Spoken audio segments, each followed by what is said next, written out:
नमस्कार, मैं अमित मणि तिवारी स्वागत करता हूं आपके अपने YouTube चैनल सुरेंद्रा एजुकेशन अड्डा में। पिछली क्लास में हम लोग डच कंपनी के बारे में पढ़े थे। आज जो हमारा नया क्लास होगा वह होगा ब्रिटिश ईस्ट इंडिया कंपनी, यानी हम अंग्रेज कंपनी के यानी अंग्रेज़ों के बारे में आज जो है पढ़ने वाले हैं, जो आपके एग्ज़ाम के लिए सबसे ज़्यादा महत्वपूर्ण होता है। तो मैं अंग्रेज कंपनी को पढ़ाने से पहले आप लोगों से गुजारिश करूंगा कि आप मेरे वीडियो को ज़्यादा से ज़्यादा लाइक, शेयर और सब्सक्राइब करें, जिससे मेरा भी क्या होगा, मनोबल हाई होगा और मैं भी आप लोगों के साथ नेक्स्ट वीडियो के लिए क्या करूंगा, कंटिन्यू करूंगा। तो आइए हम बात करते हैं, समय गवाते हुए ना हम आगे बात करते हैं अंग्रेज कंपनी के बारे में, यानी अंग्रेज़ों के बारे में।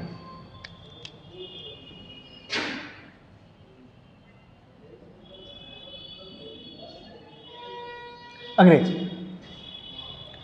देखिए, अगर हम अंग्रेज को जानने से पहले थोड़ा सा हम मैप पे आते हैं,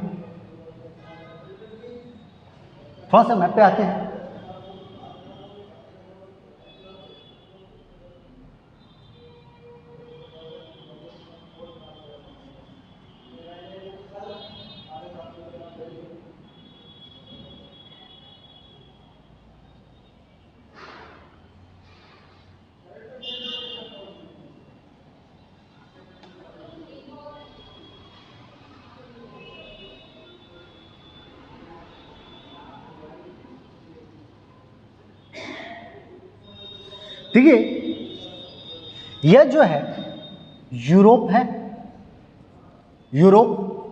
यह है अफ्रीका महाद्वीप। इस यूरोप में बात करें तो यूरोप में यह जो देश है, इस देश का नाम है ब्रिटेन। क्या नाम है? ब्रिटेन। यहां पे हम देखेंगे तो हमको यहां पर मिल जाएगा फ्रांस। क्या मिल जाएगा? यहाँ पे हमें फ्रांस मिल जाएगा। क्या मिल जाएगा? फ्रांस। ठीक है। यह जो है, यहाँ पे जो समुद्र है, इस समुद्र का नाम है उत्तरी सागर। कौन सा सागर? उत्तरी सागर। उत्तरी सागर। यहाँ पे ये जो महासागर है, यानी हम अफ्रीका के पश्चिमी भाग में कहें, यूरोप के पश्चिमी भाग में कहें, जिस सागर का बात कर रहे हैं, महासागर की, यह महासागर है अंध महासागर। अंध महासागर, यानी जिसे हम कहते हैं अटलांटिक महासागर। अटलांटिक महासागर, अंध महासागर या अटलांटिक महासागर। इसी अंध या अटलांटिक महासागर में एक यूरोपीय देश है, जिस देश का नाम है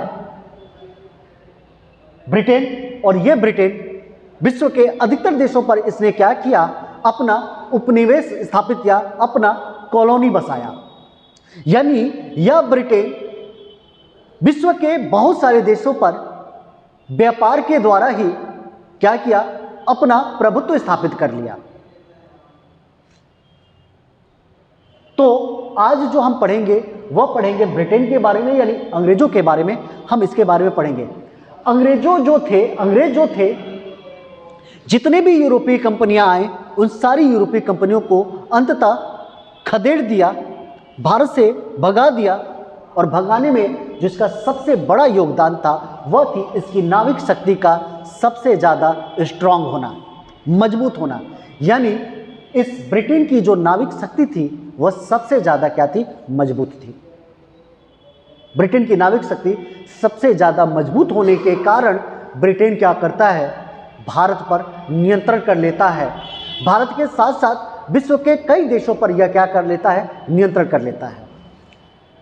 हम जब बचपन के क्लास में पढ़ते थे तो हम दो चीज़ों को बड़ा ध्यान से पढ़ते थे और टीचर हमको पढ़ाते थे और टीचर हमसे बताते थे कि बेटा, अगर कोई व्यक्ति है वह समुद्री इलाकों में है तो उसके हाथ बहुत मजबूत होंगे। हम पढ़ते थे, क्योंकि जब वो समुद्री इलाकों में रहेंगे तो उनको जो नाव होगा, नाव उसको खेना पड़ेगा। नाव खेते हैं ना, ऐसे लेके, चप्पू लेके, जब नाव को चप्पू से खेंगे तो उनके बाजू में क्या होती है, ताकत आ जाती है। और जब कोई व्यक्ति पहाड़ी इलाकों में रहता है तो पहाड़ी इलाकों में उस व्यक्ति का जो पैर होता है वह मजबूत हो जाता है, क्योंकि उनको कई बार पहाड़ों पे चढ़ना है, उतरना है। पहाड़ों पे चढ़ने और उतरने के क्रम में क्या होता है, उस व्यक्ति के पैर मजबूत हो जाते हैं। ये बचपन की क्लास में हमने पढ़ा था। हमें अगर मैं ब्रिटेन की बात करूं तो आप ब्रिटेन की लोकेशन को देखते होंगे। यह ब्रिटेन जो है यूरोप से कहीं ना कहीं दूर है, और दूर होने के बाद यह क्या है, एक समुद्र में स्थापित है। अगर समुद्र में स्थापित है तो इस ब्रिटेन को इस देशों के साथ संबंध स्थापित करने के लिए क्या करने पड़ते होंगे, नाविक शक्ति का उपयोग करना पड़ता होगा। यानी अगर इसको बार बार नाविक शक्ति का उपयोग करना होता होगा इनसे संपर्क स्थापित करने के लिए, इसका मतलब हो गया कि यह अपनी नाविक शक्ति को बहुत ज़्यादा क्या कर लिया होगा, स्ट्रांग कर लिया होगा, मजबूत कर लिया होगा। यानी इसके विजय के पीछे, इसके जीत के पीछे इसकी मजबूत नाविक शक्ति का क्या था, योगदान था। ठीक है, यानी ब्रिटेन के जीत या विजय के पीछे मजबूत नाविक शक्ति का योगदान था, शक्ति का योगदान था। ठीक है, इनके विजय के पीछे, ब्रिटेन के विजय के पीछे किसके योगदान था, तो इनके मजबूत नाविक शक्ति का योगदान था। और इसी मजबूत नाविक शक्ति होने की वजह से ब्रिटेन क्या करता है, भारत में जितने भी यूरोपीय कंपनियां हैं उनको खदेड़कर और भारत पर क्या करता है, अपना नियंत्रण स्थापित कर देता है। लेकिन इस नियंत्रण को स्थापित करने से पहले ब्रिटेन में एक कंपनी भी स्थापित हुई होगी, और वह कंपनी भारत में आने के लिए उत्सुक भी होगी। तो कहते हैं कि ब्रिटेन में एक कंपनी स्थापित होती है। क्या स्थापित होती है, कंपनी, और इस कंपनी का नाम होता है ब्रिटिश ईस्ट इंडिया कंपनी। वास्तव में इस ब्रिटिश ईस्ट इंडिया कंपनी जो नाम है, यह नाम हमें 1833 के चार्टर एक्ट द्वारा मिलता है। किसके द्वारा, 1833 के चार्टर एक्ट द्वारा हमें ब्रिटिश ईस्ट इंडिया कंपनी नाम मिलता है। इससे पहले इसका कुछ अन्य नाम था, नाम बहुत बड़ा है, गवर्नर एंड जनरल कुछ करके इसकी नाम थी।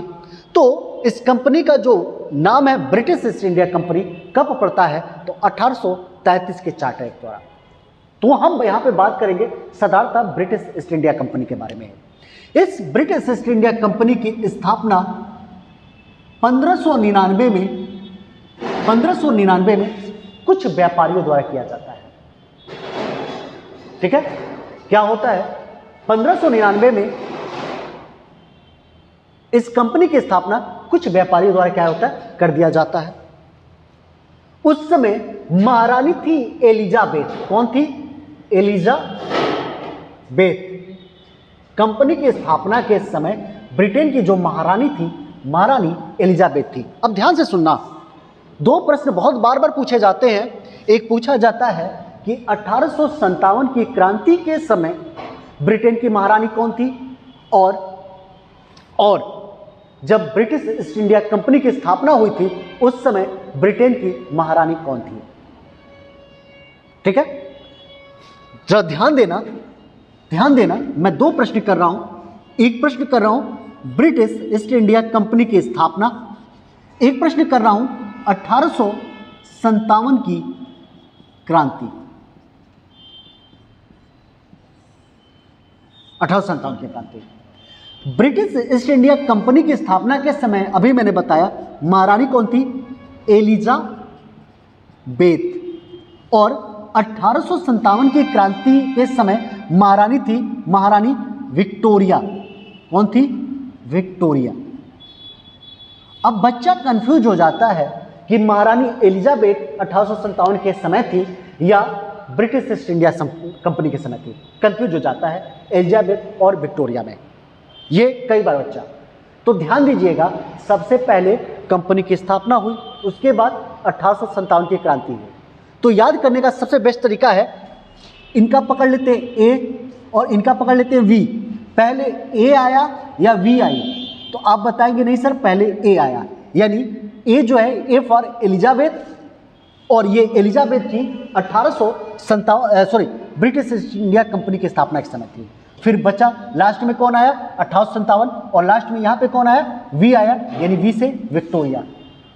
कौन थी? विक्टोरिया। अब महारानी एलिजाबेथ इसके स्थापना के समय थी, और इसके स्थापना के समय में भारत में अगर बात करें तो भारत में जो वंश चल रहा था वो चल रहा था मुगल वंश।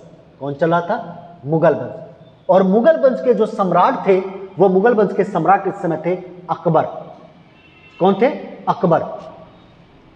अकबर मुगल वंश के जो सम्राट थे वो कौन थे? अकबर। कई बार प्रश्न आता है कि महारानी एलिजाबेथ के निम्नलिखित में से कौन समकालीन थे, और हमारा आंसर होता है कि अकबर। इस समय कौन थे? अकबर। अब क्या होता है, अकबर के समय यानी महारानी एलिजाबेथ के समय 1599 एक्चुअली इस जो कंपनी स्थापित होती है यह 31 दिसंबर 1599 को होती है, और इसीलिए कई बार एग्जाम में इसके लिए 1600 ऑप्शन दे दिया जाता है कि ब्रिटिश ईस्ट इंडिया कंपनी की स्थापना कब हुई थी। तो हम बताते हैं 1600 में। कब हुई थी? तो हम क्या बताते हैं? 1600 में ब्रिटिश ईस्ट इंडिया कंपनी की स्थापना हुई थी। इस कंपनी की स्थापना जब हुई तो महारानी एलिजाबेथ ने क्या किया? महारानी एलिजाबेथ ने 31 दिसंबर,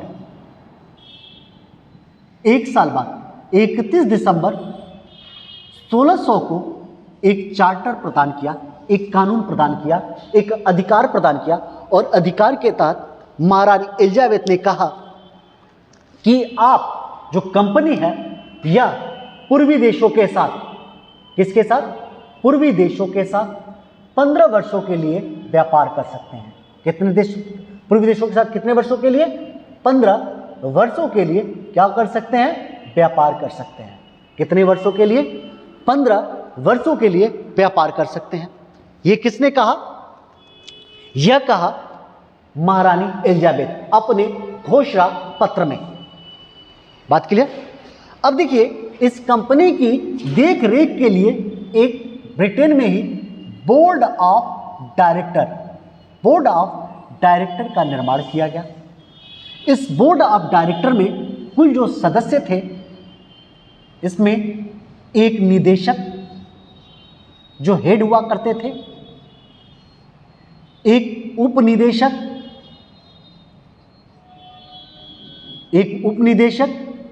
और 24 अन्य सदस्य क्या हुआ करते थे? 24 अन्य सदस्य हुआ करते थे। यानी इस बोर्ड ऑफ डायरेक्टर में एक निदेशक, एक उपनिदेशक और 24 अन्य सदस्य, यानी कुल मिला के कंपनी की देख रेख के लिए एक 26 सदस्यीय संस्था का निर्माण हुआ, जिस संस्था का नाम था बोर्ड ऑफ डायरेक्टर, जिसे हम हिंदी में निदेशक मंडल के नाम से भी जानते हैं। किसके नाम से जानते हैं? निदेशक मंडल के नाम से जानते हैं। क्लियर? इसकी स्थापना होती है कब? इसकी स्थापना होती है, कंपनी की स्थापना 1599 यानी 31 दिसंबर 1599। कई बार ऑप्शन क्या आता है? 1600। स्थापना के समय ब्रिटेन की महारानी कौन थी? एलिजाबेथ। भारत में किस वंश का शासन था? मुगल वंश का। शासक कौन था? अकबर। ठीक है। ब्रिटिश ईस्ट इंडिया कंपनी का नाम, ब्रिटिश ईस्ट इंडिया कंपनी कब पड़ा? 1833 में। कब पड़ा? 1833 में। ब्रिटिश ईस्ट इंडिया कंपनी की देखरेख के लिए एक बोर्ड ऑफ डायरेक्टर की स्थापना कहाँ पे हुई थी? हम बताएंगे लंदन में, यानी ब्रिटेन में। ब्रिटिश ईस्ट इंडिया कंपनी के देखरेख के लिए बोर्ड ऑफ डायरेक्टर, जिसे निदेशक मंडल कहते हैं, ये कितनी सदस्य संस्था थी? हम बताएंगे 26 सदस्यीय संस्था। ठीक है। कंपनी को पूर्वी देशों के साथ व्यापार करने के लिए जो एकाधिकार था, ये कब मिला? तो 31 दिसंबर 1600 को। कितने वर्षों के लिए? 15 वर्षों के लिए। कितने वर्षों के लिए? 15 वर्षों के लिए। निदेशक मंडल में कुल कितने सदस्य थे? तो 26 सदस्य। ठीक है।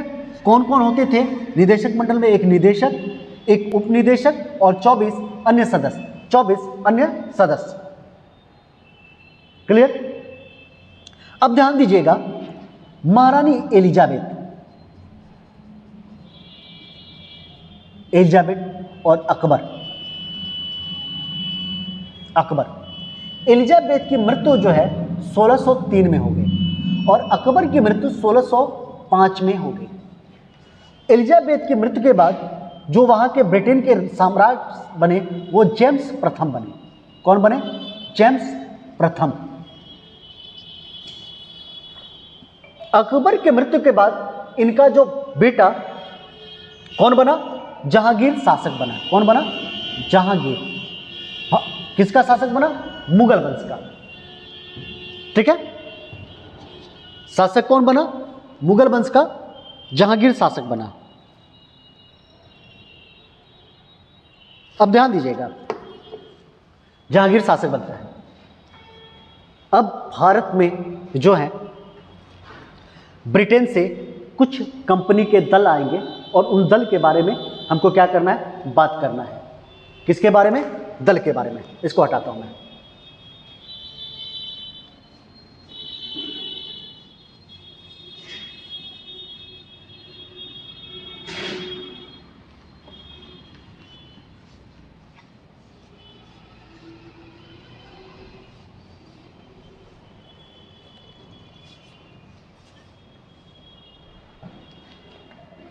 देखिए,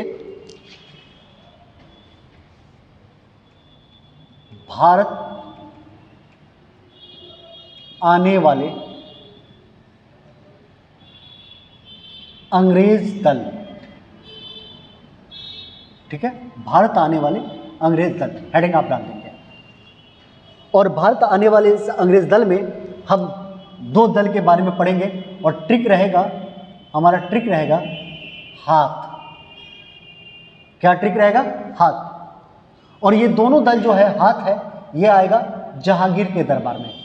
किसके दरबार में? जहांगीर के दरबार में। हा से हॉकिंसन, था से थॉमस रो। कौन आएगा? Thomas Roe. हॉकिंसन और थॉमस रो, हॉकिंसन और थॉमस रो। सबसे पहले भारत में जो आएगा वो आएगा हॉकिंसन, जो जहांगीर के दरबार में आएगा, और बाद में कौन आएगा? थॉमस रो, यह भी जहांगीर के दरबार में आएगा। ठीक है, यह जो आएंगे, यह आएगा 1608 में और यह आएगा 1615 में। कब? 1615 में। अब देखिए हॉकिंसन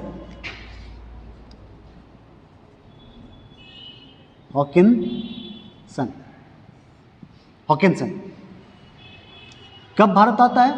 1608 में, 1608 ईस्वी। देखिए, ब्रिटेन के राजा हो गए जेम्स प्रथम, और जब प्रथम हुए जेम्स प्रथम ब्रिटेन के राजा हुए तो उनको पता था कि भारत में जो सम्राट है वो अकबर है। तो वो एक बहुभाषाविद, मतलब बहुत सारी भाषाओं का जो जानकार होता है उसे कहते हैं बहुभाषाविद। बहुभाषाविद हॉकिंसन को क्या करता है? भारत भेजता है अकबर के नाम के लेटर को लेके। जेम्स प्रथम हॉकिंसन को अकबर के नाम का एक लेटर देता है और कहता है कि तुम हॉकिंसन, तुम क्या करो, तुम भारत जाओ और भारत जाकर क्या करो? अंग्रेज कंपनी का तुम प्रतिनिधित्व करो। हॉकिंसन भारत आता है, 1608 में भारत आता है। जब यह भारत आता है, इसको पता चलता है कि भारत में अकबर नहीं है, अब उसका बेटा जहांगीर यहाँ का कौन है? शासक है। ठीक है, ये जो हॉकिंसन था यह तुर्की भाषा भी बोल सकता था और यह फारसी भाषा भी बोल सकता था। मुगल दरबार की जो राजकीय भाषा थी वो फारसी भाषा थी। तो हॉकिंसन को लगा कि मैं काम करता हूं, मैं फारसी में अगर बात करूंगा तो ये जो मुगल दरबार वाले हैं मुझसे बहुत खुश होंगे। बोल तो सकता था ये फारसी, सॉरी तुर्की, क्या बोल सकता था? यह तुर्की बोल सकता था और यह फारसी भी बोल सकता था। और किस में बात किया? यह फारसी में बात किया। किस में बात किया? यह फारसी में बात किया। कहां पे? मुगल दरबार में। और किसके दरबार में आया? यह आया जहांगीर के दरबार में। किसके दरबार में? जहांगीर के दरबार में। जहांगीर के दरबार में आया और यह जो है अकबर के नाम का पत्र लेकर आया। अकबर के नाम का पत्र, या अकबर के नाम का पत्र लेकर कहां पे आया? यह अकबर के नाम का पत्र लेकर जहांगीर के दरबार में आया। और यह जो पत्र था, यह पत्र था ब्रिटेन के राजा जेम्स प्रथम। जेम्स प्रथम। और यह जेम्स प्रथम का पत्र लेकर कहां पे आता है? आता है जहांगीर के दरबार में। यह क्या करता है? यह फारसी में बात करता है। किस में बात करता है? फारसी में, क्योंकि फारसी जो थी यह मुगलों की क्या थी? राजभाषा। क्या थी? मुगलों की राजभाषा। अब जब ये मुगलों की राजभाषा में बात करता है तो जहांगीर को लगता है कि एक अंग्रेज आकर हमारे यहाँ हमारी राजकीय भाषा में बात करता है, वो बहुत ज़्यादा इससे प्रसन्न हो जाता है। और प्रसन्न होने के बाद जहांगीर इसको इंग्लिश खां की उपाधि दे देता है। किसकी?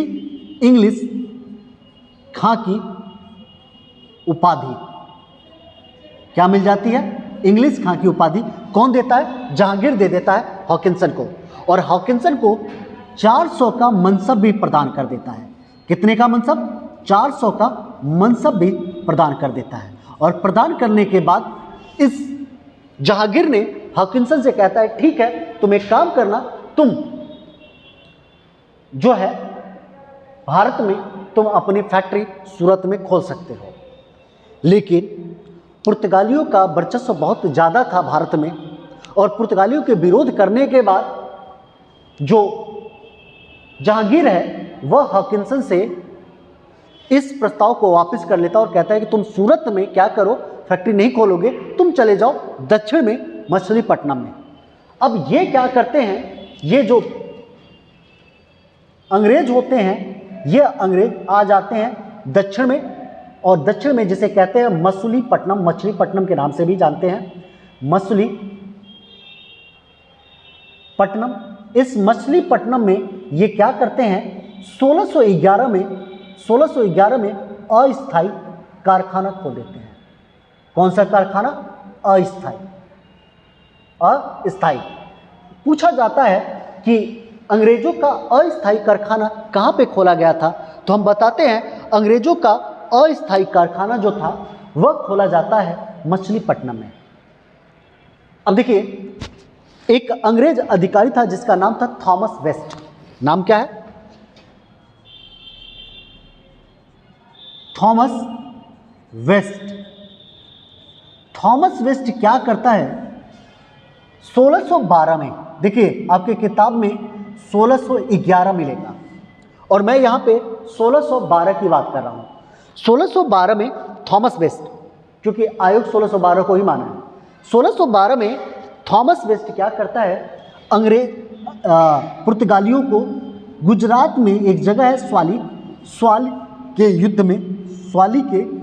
युद्ध में हरा देता है। किसके युद्ध में हरा देता है? स्वाली के युद्ध में। किसके किसके बीच होता है? अंग्रेज और पुर्तगाली। किसके बीच में? अंग्रेज और पुर्तगाली। अंग्रेज इस युद्ध में जीत जाते हैं और पुर्तगाली हार जाते हैं। अब क्या होता है, ये कई बार प्रश्न पूछा गया है कि स्वाली का युद्ध कब हुआ था, किनके बीच में हुआ था, कौन जीता था, ये कई बार प्रश्न पूछा गया है। अब क्या होता है, स्वाली के युद्ध में जब पुर्तगाल हार जाते हैं, अब अंग्रेज क्या करते हैं, इस सूरत में अपना फैक्ट्री खोलते हैं 1613 में। कब खोलते हैं? 1613 में। कहाँ पे? सूरत में। और सूरत ही में ही ये अपना स्थायी फैक्ट्री खोलते हैं। कैसा फैक्ट्री खोलते हैं? स्थायी फैक्ट्री खोलते हैं। ठीक है। इसके बाद हॉकिंसन के बाद क्या होता है, जहांगीर के दरबार में थॉमस रो आता है। कौन आता है? थॉमस रो आता है। ठीक है, 1615 के आसपास, और आगरा पहुंचता है 1616 में। कब? 1616 में। तो आज की जो क्लास थी, मैं अंग्रेज ईस्ट इंडिया कंपनी को यहीं पर वाइंड अप करता हूं। मैं उम्मीद कर रहा हूँ कि ये जो क्लास हुई है ये आपको बहुत ज़्यादा पसंद आए होंगे, आपके लिए उपयोगी भी होंगे। तो क्लास को यहीं पे वाइंड अप किया जा रहा है और मैं आपसे रिक्वेस्ट करूंगा, आग्रह करूंगा कि आप मेरे चैनल को लाइक, शेयर और सब्सक्राइब कर दें। मैं आपको सुरेंद्रा एजुकेशनल अड्डा पे जीएस की क्लास लेते हुए मिलूंगा। तो आज के लिए धन्यवाद, फिर पुनः मिलते हैं इसी क्लास को आगे बढ़ाते हुए।